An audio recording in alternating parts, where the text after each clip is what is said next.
Rebonjour, bienvenue dans la capsule numéro 2 dédiée au chapitre des interférences. Dans la situation que nous avons déjà vue, l'écran d'observation était parallèle à l'axe contenant les sources secondaires. Dans cette situation, le plan d'observation est vertical. Le calcul de la différence de marche et par suite l'intensité fait aboutir à l'expression suivante. Dans l'axe principal, la différence de marche est maximale du moment qu'elle correspond à R égale à 0. Remarquez que l'ordre d'interférence est décroissant. L'ordre le plus grand est celui de la frange centrale. Il diminue en s'écartant de cette frange centrale.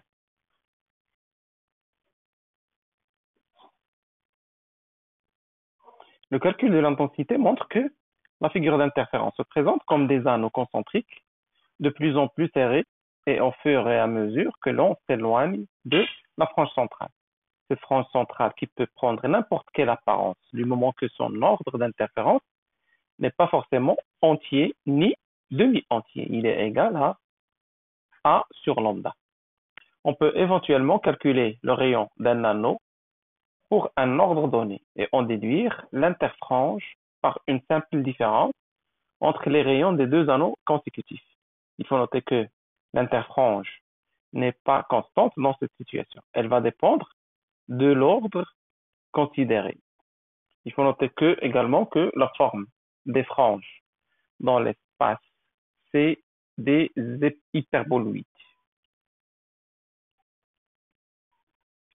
Dans ce slide, d'autres interféromètres à division de front d'onde, en l'occurrence le biprisme de Fresnel, qui se présente comme deux prismes accolés par leur base. La lumière issue d'une source primaire F est déviée par les deux prismes pour créer une zone d'interférence.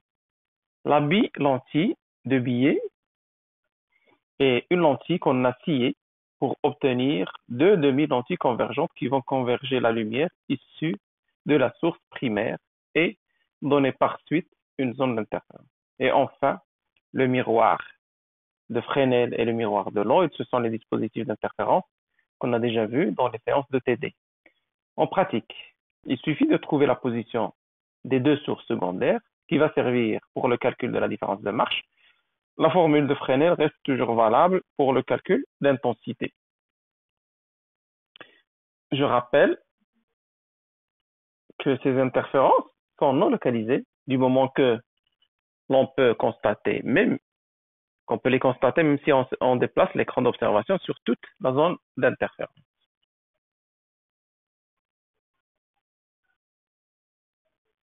La deuxième façon de scinder une source primaire, c'est la division d'amplitude, comme c'est le cas pour une lame à face parallèle. Un rayon réfléchi sur la première face peut interférer avec le rayon transmis après réflexion sur la deuxième face.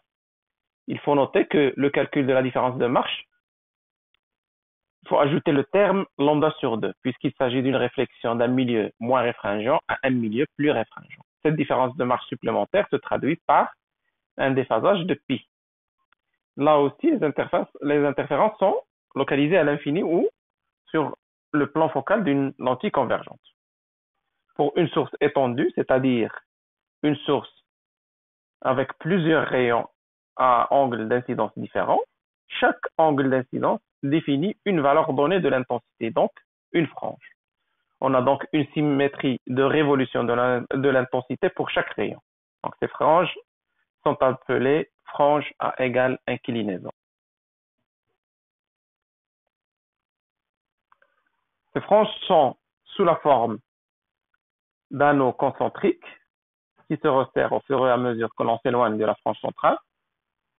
Nous pouvons ainsi calculer l'angle d'incidence et le rayon de l'anneau pour un ordre donné K, quelle que soit la nature de la frange centrale, et en déduire l'interfrange. En pratique, la mesure de rayon de l'anneau d'ordre K nous renseigne sur soit la valeur de la longueur d'onde, soit sur l'épaisseur de la lame à face parallèle. L'un des deux, bien entendu, les deux paramètres étant connus.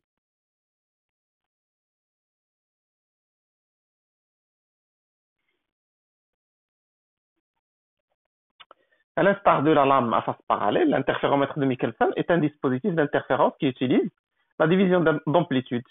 Un rayon issu d'une source primaire, un laser par exemple, est divisé en deux rayons ayant la même amplitude par le moyen de la séparatrice, qui est un verre traité pour réaliser cet objectif, un rayon réfléchi et un rayon transmis.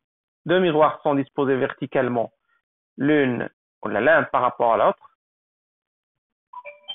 vont renvoyer les rayons vers la séparatrice. Deux rayons sont transmis et réfléchis à nouveau de la séparatrice et convergent à l'infini pour former une figure d'interférence. On retrouve la même situation de la lame à face parallèle en considérant l'image du miroir M2 par rapport à la séparatrice. C'est un montage lambdaire. On retrouve la même figure d'interférence que celle de la lame à face parallèle. Si les deux miroirs ne sont plus verticales, on parle d'un montage coindaire. Les interférences ne sont plus localisées à l'infini, mais entre le miroir M1 et l'image du miroir M2, c'est-à-dire M'2. Le Michelson est utilisé en métrologie pour contrôler la qualité des surfaces des miroirs.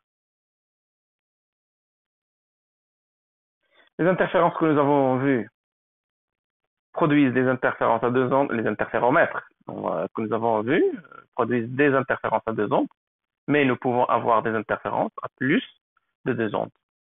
Si on éclaire un écran percé de n fentes, c'est-à-dire un réseau par une source primaire, on obtient n sources cohérentes qui peuvent interférer à l'infini à la direction caractérisée par l'angle θ. Deux sources consécutives sont déphasées par un déphasage de phi. La troisième source est déphasée par rapport à la première par 2π, et ainsi de suite. L'amplitude complexe de l'onde résultante de la superposition des n ondes est la somme de toutes les amplitudes complexes qui contribuent à l'éclairement à cette même direction. On obtient une suite géométrique dont nous pouvons calculer le terme général et on aboutit à l'expression de l'intensité.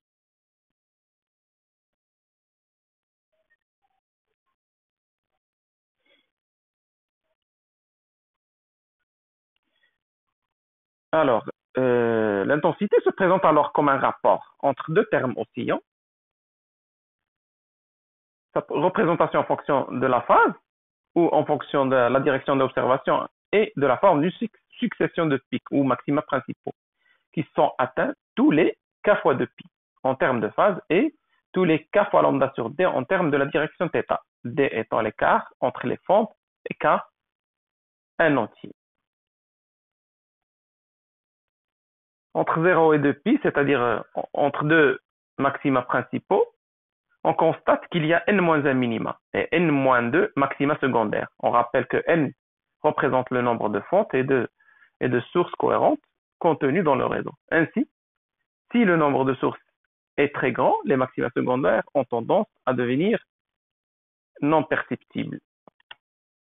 Dans la pratique, comme nous allons le voir sur une démonstration que je vais vous préparer par la suite, si le réseau est éclairé avec une source monochromatique, et si le nombre de fentes est très grand, juste les maxima principaux sont visibles, les maxima qui correspondent aux différents ordres d'interférence, alors que les maxima secondaires ne sont pas perceptibles.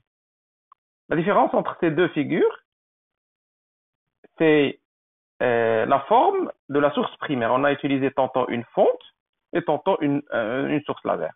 Dans les deux cas de figure, la source est monochromatique. Dans la deuxième situation, on a utilisé une source primaire polychromatique cette fois, une lampe spectrale. Chaque onde monochromatique de la source produit sa propre figure d'interférence.